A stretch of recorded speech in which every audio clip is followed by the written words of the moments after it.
Hello, welcome. My name is La Maestra Loca, Annabelle, and I will be talking to you about Dotstorming today. Dotstorming is an amazing site that I learned about from Justin Smith, a person I used to work with.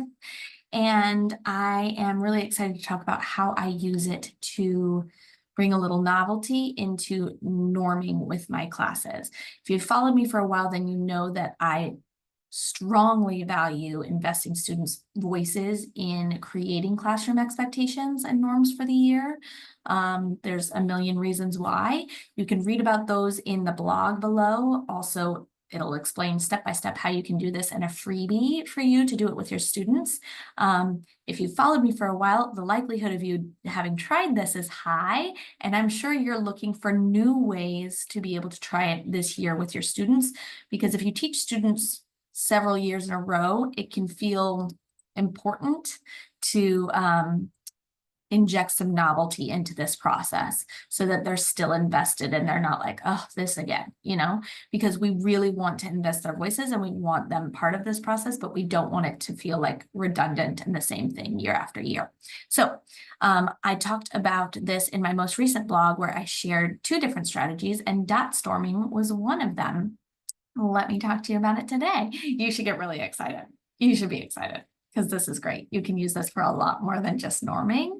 And I know you're gonna be so excited about this. Okay, so this is an example of a board I made with La Familia Loca PLC this summer when we were all sharing different strategies for quick and easy 5-minute self-care strategies. What we did was we all went in and we put in different strategies we used. We put in as many as we wanted.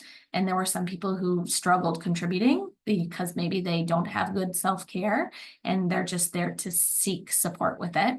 And once we did that, we all were able to vote 5 times. I think I made it 5 times on what our favorite of these were or what ones we wanted to try. Okay, so with your students, they would be writing different norms and then voting. I'm going to show you how to set up a board.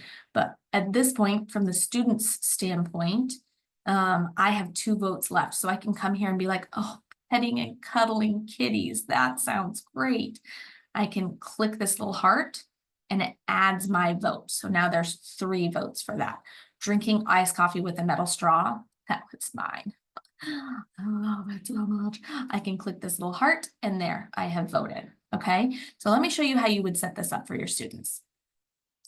Dotstorming allows you to have 1 free board. Now, you could do this whole process with 1 board. You don't have to pay for Dotstorming. I pay $5 a month so that I have unlimited access.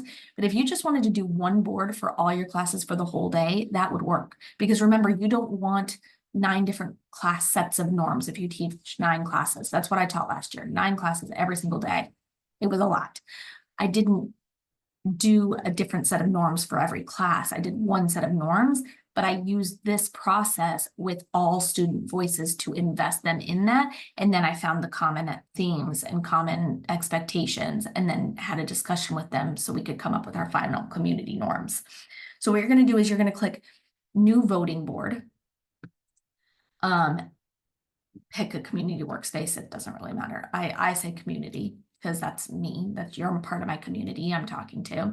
And then I'm going to title this board Norms. Norming with students. Look, it's already there. I don't need a description because it's just for me. And look there. This is how many votes you're going to give students. I think 3 is a good number. And you want to be able to share it with a link so that you can put it into Google Classroom or Canvas or whatever it is that you use to share links with students. When you click on additional, this is just extra and fun. You can have them vote with a heart or a dot or a thumb or a star. We're going to go star, and we're going to make my voting color this yellow and their voting color purple. Yay, purple. And then I'm just going to click create. It loads. And then here we are. So this is what students see. To share the link with them, you need to click on this thing right here, the share link thing. And then you can use the QR code if they're doing it with phones, but boo, phones and classrooms. You can also just use this link and paste it to Google Classroom or wherever you want to share it, okay? When they come in, you're going to see their names right here behind me. That's where their names are going to come up. See how I'm the only participant right now? That's where their names are going to come. They're going to click add a card at the top, and they're going to write what norm they want. So I could say, oh, look, I can do all these fancy things. Hey, and gifts, how fun. That could be interesting. You're going to have to monitor this board carefully with the ability to do gifts with middle schoolers and high schoolers, but you could say just text or whatever. Okay, listen to the speaker. Speak in the target language. Language. Since there's no avoiding the gifts, I would probably just teach them how to use them responsibly. And then you are monitoring and quickly deleting any that feel not appropriate. Respect everyone. Respect. Boom. Respect everyone. Be careful with classroom materials. Classroom. There's Daniel Tiger, yay! Okay, whatever it is. And now that these are here, every student gets to vote 3 times. So all they have to do is click on the stars below the ones that they like, and boom, it has a vote. And then you communicate with them and you say, okay, I am going to take all of these today from all of the classes, find the common themes, and then I'll come back to you with what I notice everybody values for classroom expectations. And then tomorrow we can finalize our norms.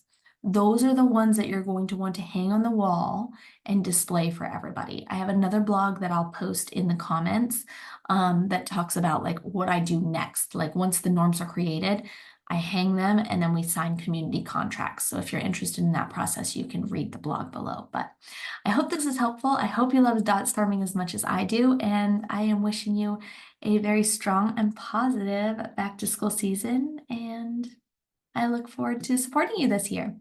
Yay! Thanks for joining me. Adios.